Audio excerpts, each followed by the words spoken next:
The CBS Radio Mystery Theater presents...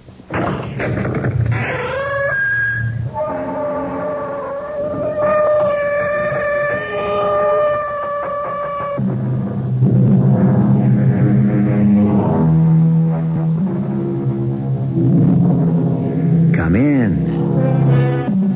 Welcome. I'm E.G. Marshall, your guide through the macabre maze of the occult. Love, hatred, and revenge are accepted by us as part of our daily lives. But those who claim to know the spirit world assure us that these emotions don't necessarily die with the death of a mortal, but are sometimes carried over into the hereafter. Our tale deals with love, hatred, and a revenge that reached from beyond the grave and made a mockery of the marriage vow till death do us part. Honestly, Jack, do you think Vinny will come along with us on our honeymoon, too? Now, Anne, don't talk like a fool. Vinny is dead. Forget him. He won't let us. Your dear, dead twin brother just won't let us alone, and it doesn't seem to bother you any more than it did when he was alive and tagged along on all our dates. Jack, I can't live with a ghost. All right, Anne. What do you want me to do? Kill him? You know as well as I that Vinny's already dead. Just make him stay that way, Jack. Just make Vinny stay dead.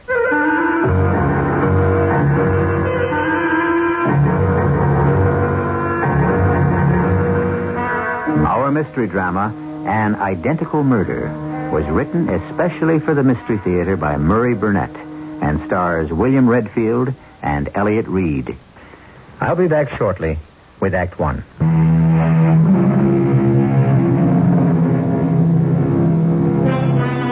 That thin line between love and hate has been walked by tellers of tales ever since tales have been told.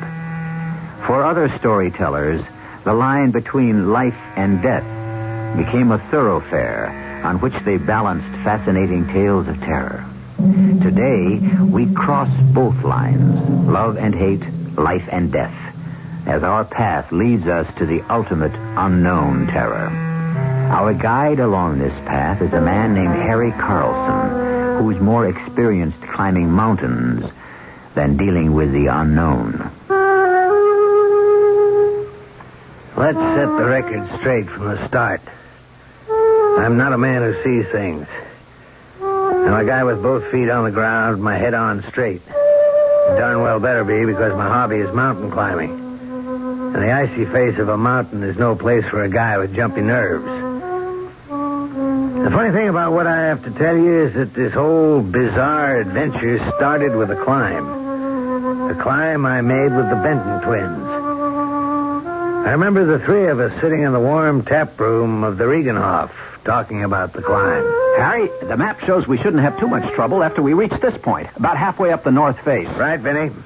The tough part should come when we leave the trail. I'm Jack. He's Vinny. You keep mixing us up. Wouldn't you think I'd be able to tell you apart after the last 4 years? Well, Harry, why should you be different than everyone else? People have been calling Jack Vinny and me Jack ever since I can remember. Well, I'd love to talk more with you guys about people mistaking you for one another, but I think we're prepared for tomorrow's climb, and I'd better hit the sack. I'm just a lonely young lady looking for a date. Anyone interested? And what are you doing in Switzerland? Annie, darling, listen, pay no attention to my rude twin brother. I am delighted you're here, Anne. Vinny. And I know you're Vinny because Jack always says my brother, and you say my twin brother. And since you're such an observant minx, come here and put your arms around me, and I'll show you just how glad I am to see you. You've made yourself a deal. Hey, my ribs, Jack. Leave me my ribs. I'll need them for the slopes tomorrow. Oh, what's this about slopes? I don't know how you got here, but now that you're here, there'll be no skiing. You're climbing with us tomorrow. Please don't take this personally, but I have no head for heights. I'm all right on skis, but climbing is out. If everyone knew their own limitations, there'd be a lot fewer accidents. Well, good night. We'll meet here tomorrow bright and early. Yeah, that seems like a good idea for all of us. Now, what do you say, Jack? If you don't mind, Vinny, there's something I want to discuss with Jack. Oh? Private? Sort of.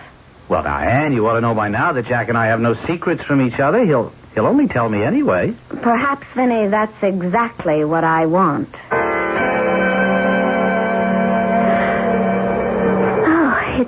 beautiful up here, Jack. Just beautiful. And so are you. Jack, please stop kissing me or I'll want to elope tonight. Oh, what's wrong with that? Vinny. Oh. From the conversation back in the tap room, I gather you hadn't told him about us yet. That's right. Are you going to tell him? You know I am. It's just... Well, you know how Vinny feels about you, and he is my twin brother. And don't I know it? What's that supposed to mean? That I love you, not Vinny. That I want to live with you, not Vinny. Anne. That it may be hard for even me to tell you apart physically, but there's a world of difference between you. I'm in love with you, Jack. And Vinny had better be told, and soon. So that's why you've come. You traveled 4,000 miles to pick a fight. Oh, not really. My boss sent me to Paris to check on some designs, and I was so close I wanted to see you. And I was right. You still hadn't told Vinny about us. And it isn't easy. Vinny loves you, too. But it's you I'm marrying. You really don't understand how close Vinny and I are. It's something...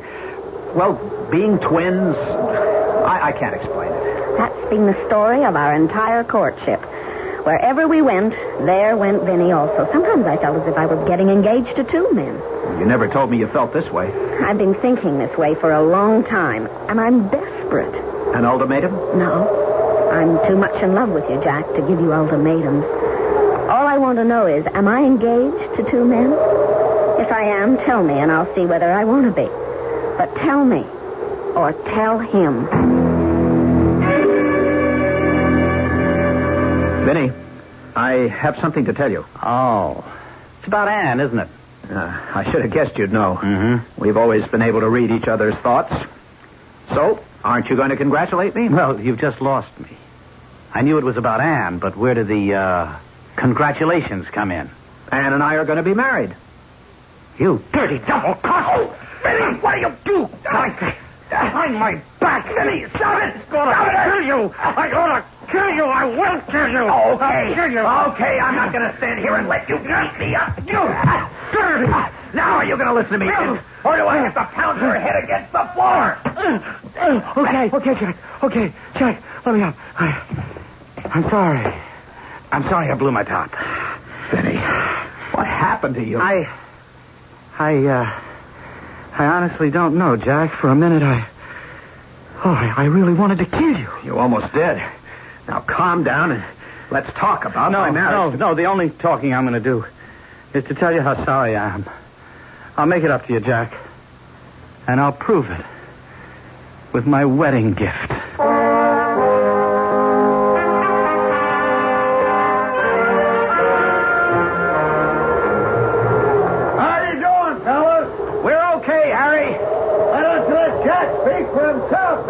There you go again, Harry. I am Jack. And I'm Vinny. And I'm doing okay, too. How far are we from the summit? I'll keep you straight somehow. Jack's the low man on the line, and Vinny, you're next, right? Right. How far from the summit? Not too far. A couple 100 feet or so. Uh-oh. Trouble? Yeah, a little. Oh, what is it? There's a pretty easy path to the summit, but to get there, it looks like a tough cover right in front of me. How tough? I don't know. I don't want to get you guys started on it until I do a little more exploring. Well, how long do you think it'll take? Oh, not too long. I don't want to untie my rope. You guys be all right? We'll be fine. Hey, the wind seems to be getting stronger. Yeah, it is. And a storm can be real trouble. Maybe we have to forget the summit and start back down, huh? No, let's give it a try, Harry. Go and take a look at the traverse. Oh, okay. But watch yourself. Vinny, you hang on to my rope. All right. I'll tie on again when I return. Hey, that wind's really rising. You okay, Jack? Fine, Ben. How about you? Well, I'd like it better if we were a little closer together. Can you come up a few steps? Why not? Hang on to the rope. Right. Hey, Ben, don't let the rope go slack. I'm having trouble. I'm slipping. What's that? I can't hear you. Ben, I can't get a foothold.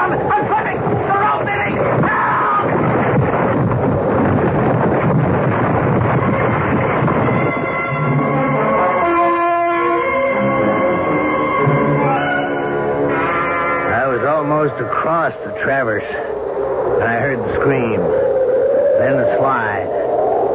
My stomach told me what had happened.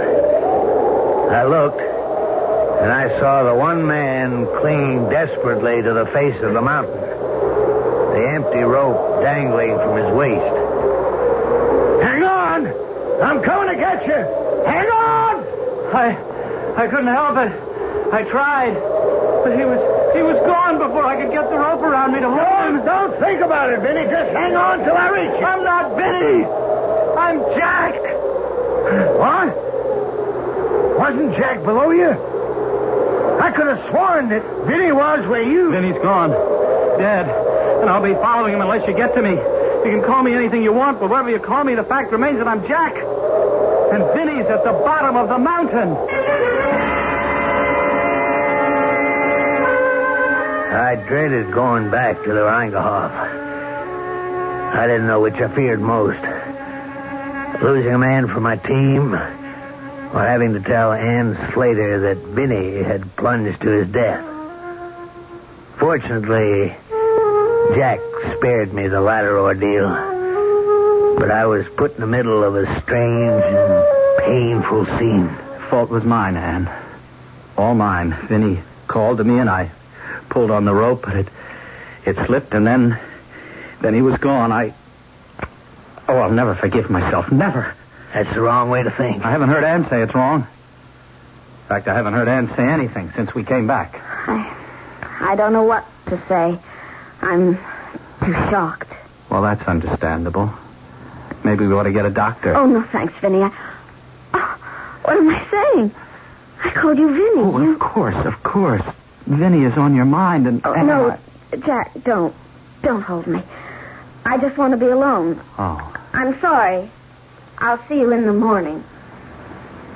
It looks as though it's going to be a difficult situation for you, Jack. She'll get over it. She has to. Because she's a girl I love. And I'm going to marry.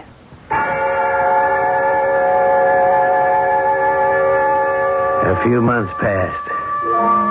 I expected to read the announcement of the wedding between Jack Benton and Ann Slater, but all I heard was that they were seen around town together and no date had been set. Until one day at my office, I looked up and Ann Slater stood there. Only she wasn't the vivacious, laughing girl I remembered, but a frightened, confused woman on the razor edge of a breakdown. I'm sorry, Harry. Really sorry. I shouldn't have come, but Oh, you don't think I'm crazy, do you? No, Ann, sit down. Let me get your drink. You were there. You're the only one I could think of who might be able to help. Brandy, coffee. He's dead, isn't he? You were there. Now, Ann, try to get hold of yourself. What is it? That's what Jack keeps telling me. He says it's all in my mind, but I know it isn't. It isn't. Ann, why don't you start somewhere and explain so that I can understand? It's Jack. And Vinny. Vinny? You know how close Jack and Vinny were, but what you couldn't know was that all the time Jack and I were dating, Vinny was along. Well, what does that have to do with Vinny? Heaven help me, but I think we still are. I think we still are a threesome.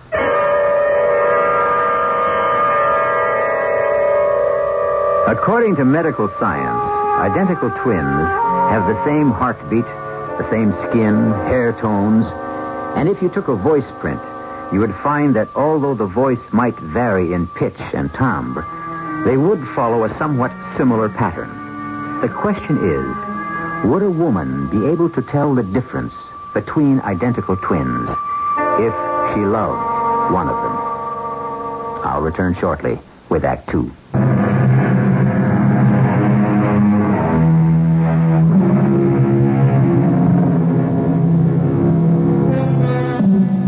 Company, and three's a crowd. But I'm puzzled about which kind of a third party on a date is more disturbing. A dull and insensitive bore who refuses to take any hints about leaving, or an unseen but definitely felt presence. In other words, a ghost. Ann Slater is trying to explain how she feels about this ghostly third party as we continue with our strange tale. I feel so disloyal. You must remember I'm the one who's supposed to help Jack forget about his brother's unfortunate accident. And it seems I just keep reminding him of it instead. Man, you still haven't made it clear to me just why. Wherever we go, Vinny is with us. Well, it's not possible. Vinny's dead. I know that, but just listen. Last night, we went to the pump room for dinner. Good evening, monsieur, madame. I have your table over here. As you see, monsieur, it's set for 4, but I'll have the busboy remove 2 place settings, and you will have more room. Oh, thank you, Captain. I appreciate that. And, monsieur, may I recommend our special salad? They're all on the table up front. You may serve yourself. Thank you. Merci. And then the strangest thing happened. Jack and I sat at the table, and you must believe me, we saw the busboy clear away the other 2 place settings. We went to the salad table. And when we came back, there was a 3rd setting. Well, that's easily accounted for. Maybe another busboy started to set up the table for 4. Yes? Then tell me how you account for the fact that the 3rd place had a salad plate heaped with Caesar salad. Caesar salad. I remember that's Vinny's favorite. Well, maybe Jack... We were together at the salad table every minute, and we came back together. What did Jack say? What he always says when this happens. Forget it. Then he isn't as concerned about this as you are.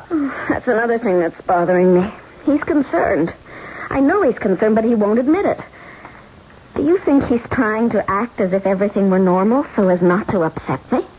Well, now, don't you think that's a strong possibility? But there are other possibilities.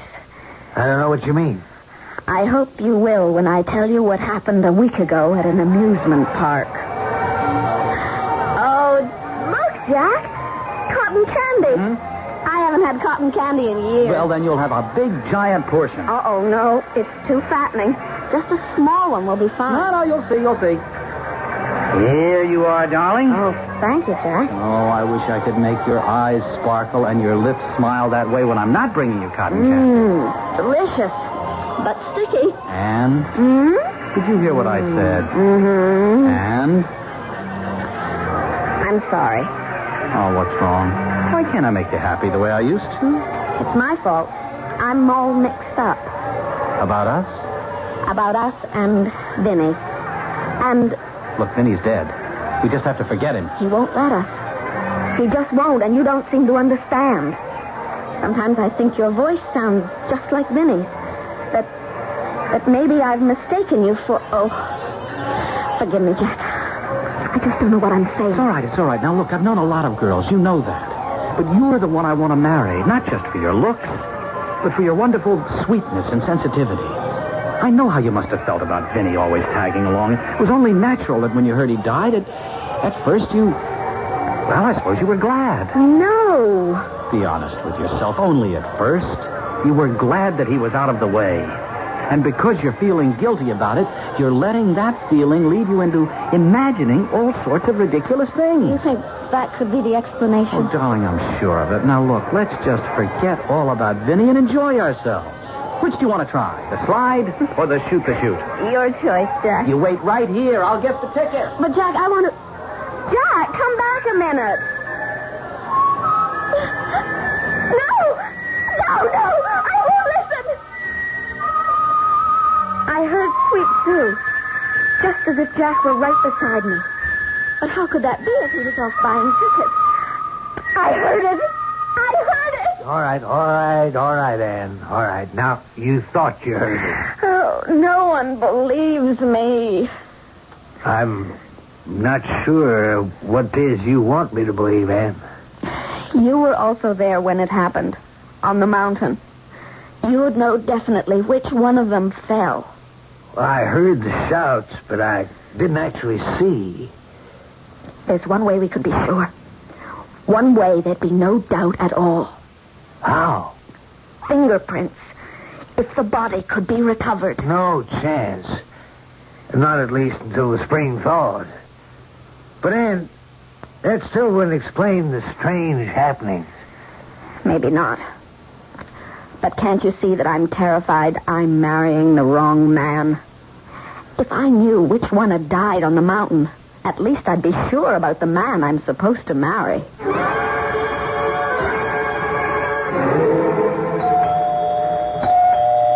I'm coming.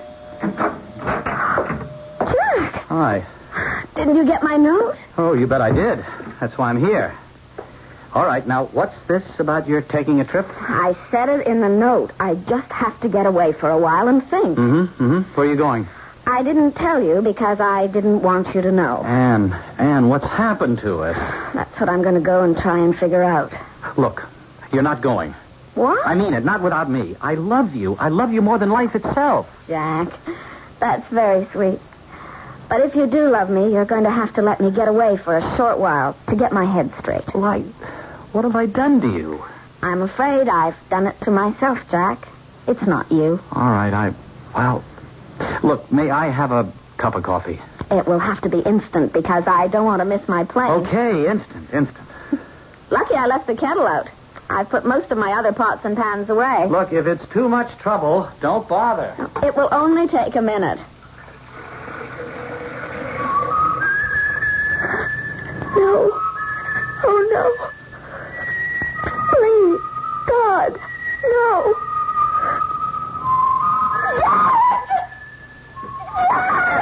Anne, what is it? What is it? What's the matter? You've been sitting in that chair all the time, haven't you? Yes, of course. I mean, you didn't come into the kitchen, did you? Well, darling, I told you I've been here. Now, Anne, what is it? What happened? Nothing. I just got frightened. Oh, darling, come on, tell me. I thought I heard you whistling Sweet Sue. You thought Sweets... Well, why should that get you so upset? As a matter of fact, I was. No, but I heard it close up in the kitchen with me. Oh, you see, I'm worried about your being alone. The kettle. I'll get your coffee. All right. Look, at least let me drive you to the airport, will you? Please forgive me, but I have to finish packing. Here's your coffee. All right. What about the airport? Let me think about it while I pack. 3 valises? How long are you thinking of staying? Until I feel I can handle the situation. You can close the one on the love seat. All right. Is it all right if I put my coffee on the night table? Be my guest. Your guest. I'd rather be your husband. Oh, love. When are we going to get married? I always forget my toothbrush. No, there it is. Look, Anne, did you hear my question? I heard. Well? Let's go back into the living room. All right. What about the other valise? I'll leave it. I may have some last-minute things. Now what? Look on the table. Right there on the table. What? You mean the coffee cup sitting there? And the lighted cigarette. I don't smoke. And you haven't lit a cigarette since you came in. Now I know I brought only 1 cup in from the kitchen, and you left it on the night table in the bedroom, so how can you... Now, Anne, calm down, please. Now you know why I'm going away. And you also know why I may never come back. I just can't go on like this, Jack. I can't.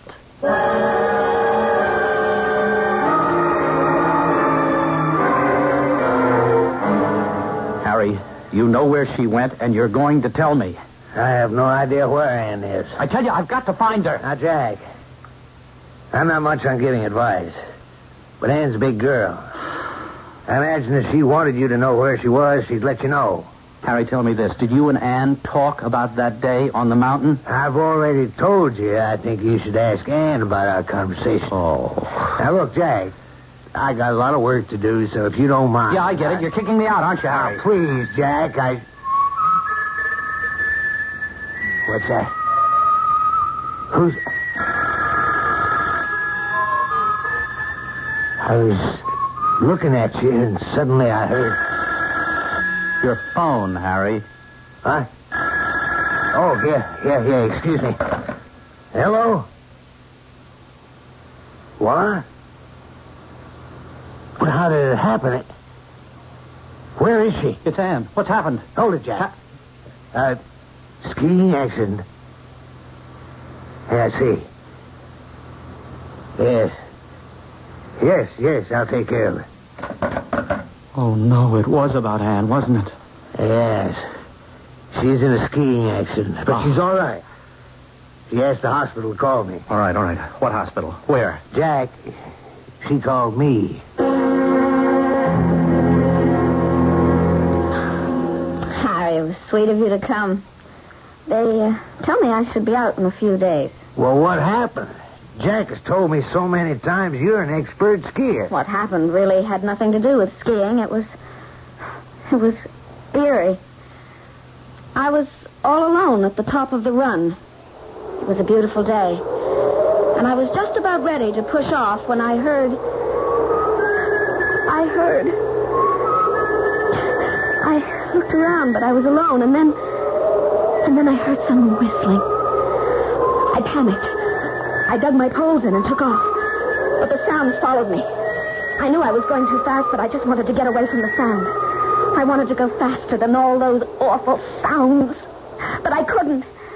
And then, well, I never even saw the tree I hit. And I have something to tell you. When that call came from the hospital, Jack was with me in my office. He knows about your accident. Oh, well, I don't suppose I could have kept it a secret. Anne, are you all right? I got here as fast as I could. I should never have let you go alone. Hello, Harry. Anne, please. Are you all right? Jack, I will be in a few days. Oh. The doctor says it isn't serious, just a mild concussion.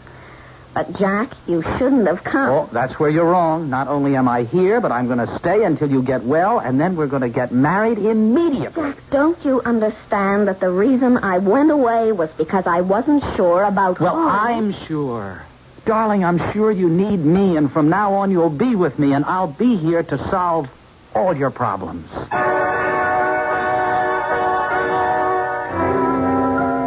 Having the man you love by your side in times of trouble can be a great comfort. But it also can be greatly disturbing if you're not sure whether the man by your side isn't the wrong man, the wrong twin, and perhaps even a murderer. We'll be back shortly with a resolution of our Anne's dilemma.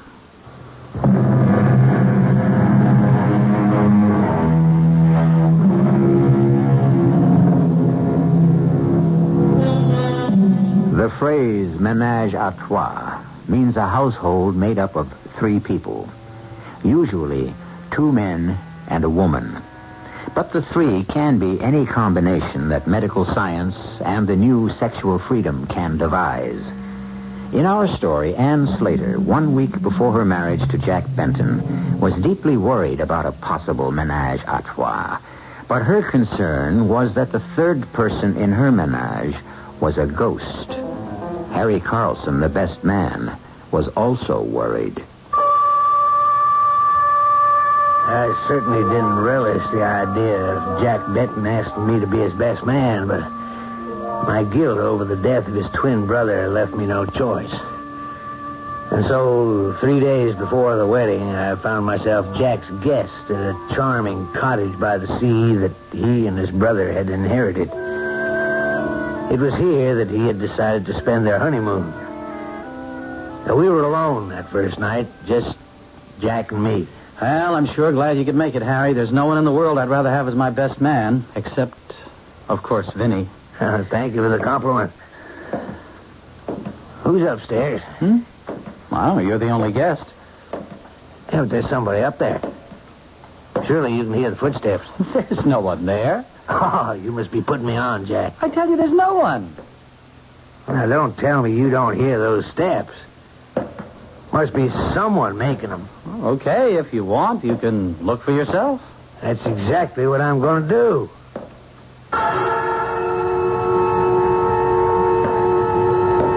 Hello?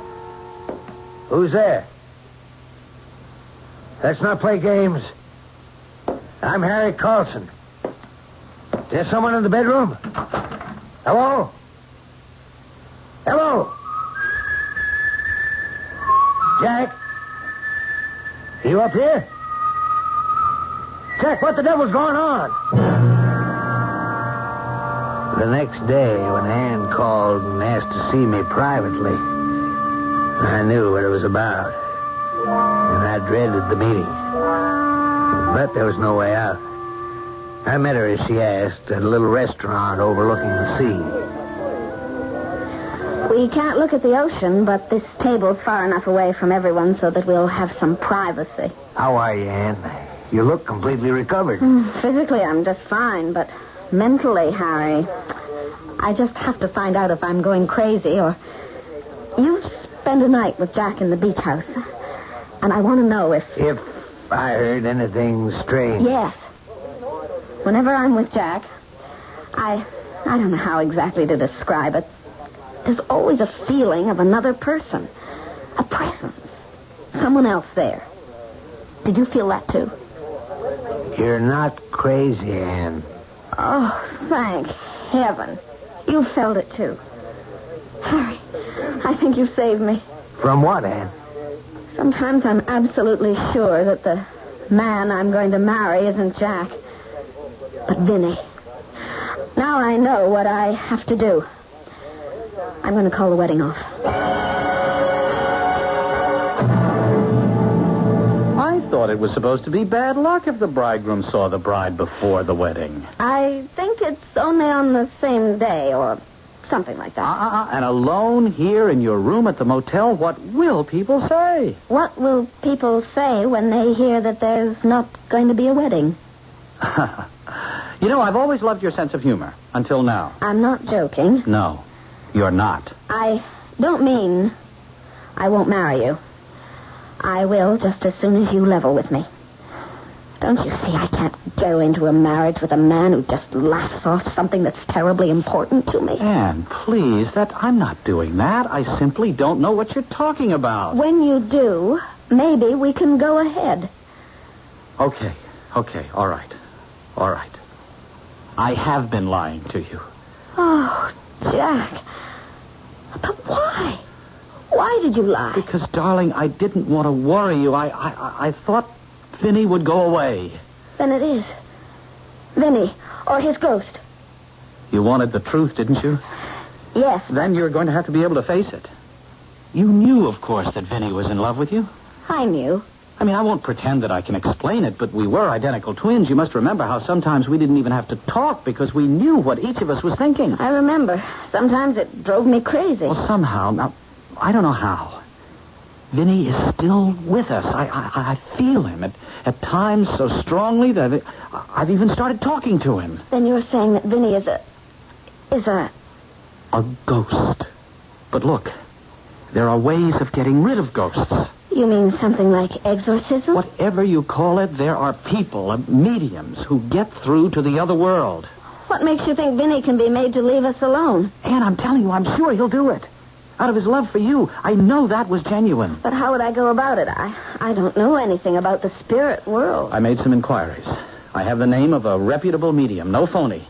And I've spoken to him, and he's agreed to help. You spoke to him about me? Yes. And he feels exactly as I do. That Vinny's ghost will be more apt to listen to a plea from you. This is your first visit to a medium? That's right. Let me explain briefly what may happen. I will go into a deep trance, and I will call to him and ask him to talk with you. If you hear him, you may answer him, but otherwise you must keep quiet. All right? All right. Vincent Benton.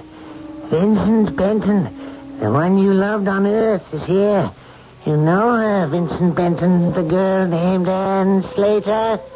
She wants to talk with you. Are you there? He's here. Vincent Benton, listen. I speak for Anne Slater and your brother Jack. Stop that! You have no reason for anger. Listen to us.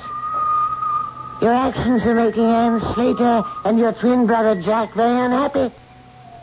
You must realize that you will only have peace when you give them peace. You must understand that your peace and their happiness lies in their marriage. Stop! Let go of me! You're hurting me! Let go! I must get back to the sphere where I belong. Let me go! I'm not one of you! Are you all right? What happened? I'm sorry. I cannot help you. I don't believe anyone can. We contacted a very evil spirit. And it's best that you leave immediately.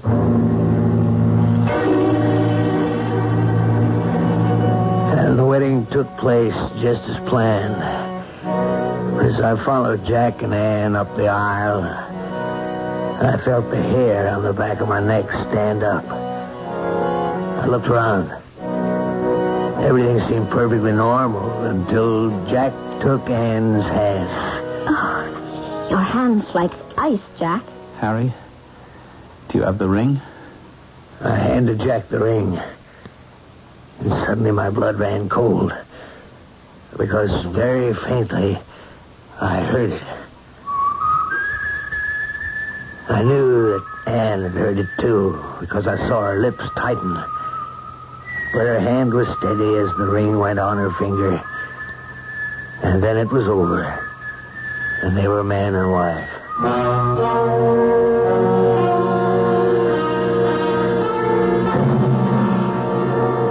At the reception after the ceremony, I was only counting the minutes until the last guest left, and I could also decently leave. Nothing more had happened, but I still desperately wanted to get away. After what seemed an interminable length of time, only Ann, Jack, and I were left. I took Ann aside to offer my good wishes. Thank you, Harry. Thank you. I owe you a lot. Oh, you don't owe me a thing. It's just... you sure everything's going to be all right? You heard the whistling at the ceremony, too. Don't worry. Jack and I have made up our minds. We'll be fine. Yes. Yes, I'm sure you will be. I'll just go back to the cottage, pack my bag, and clear out. This is going to sound silly, but Jack and I decided we wanted to be in the cottage alone for the next few hours. Of course, I understand. What time should I drop by? Half an hour or so. Jack and I are walking back along the beach.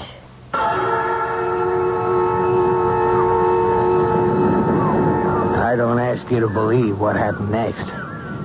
I only tell you what I saw with my own eyes as I stood on the steps of the church and watched them walk on the wooden planks that had been laid along the beach to form a crude boardwalk.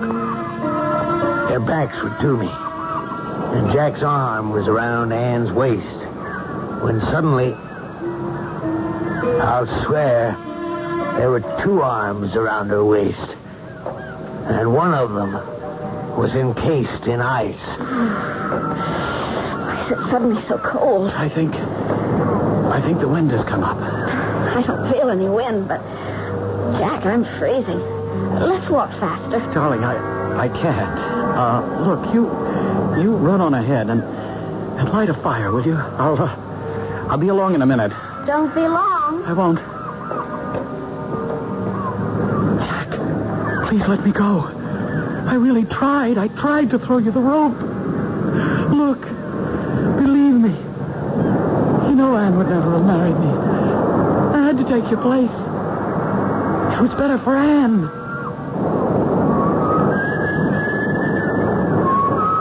Oh, please, Jack. Let me live. Please. Go back to being dead.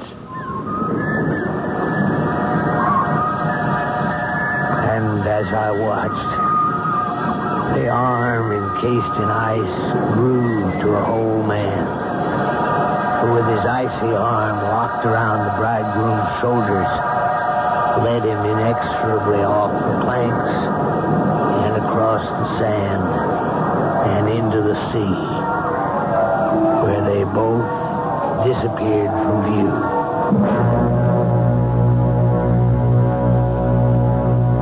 As Harry Carlson told us, you don't have to believe it. But I have to report that the bridegroom's body was washed ashore on the following day.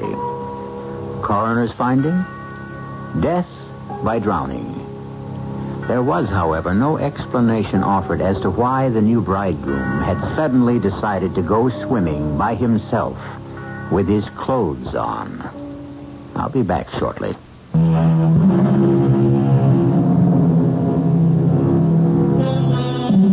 Castor and Pollux, the heavenly twins fixed and immutable in the sky, made a bargain with Zeus. When one died before the other, they were to be together always. Only they were to spend 6 months in heaven and 6 months in hell. I like to think that the Benton twins made the same deal to be together. But what troubles me is which twin belonged in heaven and which in hell. Our cast included Elliot Reed, William Redfield, Roberta Maxwell, and Robert Dryden. The entire production was under the direction of Hyman Brown. And now, a preview of our next tale. It was a long wait. The pendulum swings in its gentle arc. I can feel her presence coming closer, closer. Feel myself floating back into that special world of peace and beauty. Her back is turned to me as I call, and she turns. But it is no longer Wanda's face I see. It's the face of the slovenly, mocking little witch I have taken into my house. Bad enough she invades my waking life. I will not let her spoil what few dreams I have left. Old instincts explode, and I reach towards her, ready to strangle her for daring to try to take Wanda's place. Radio Mystery Theater was sponsored in part by Buick Motor Division and Uncle Ben's Long Grain and Wild Rice. This is E.G. Marshall inviting you to return to our Mystery Theater for another adventure in the macabre. Until next time, pleasant dreams.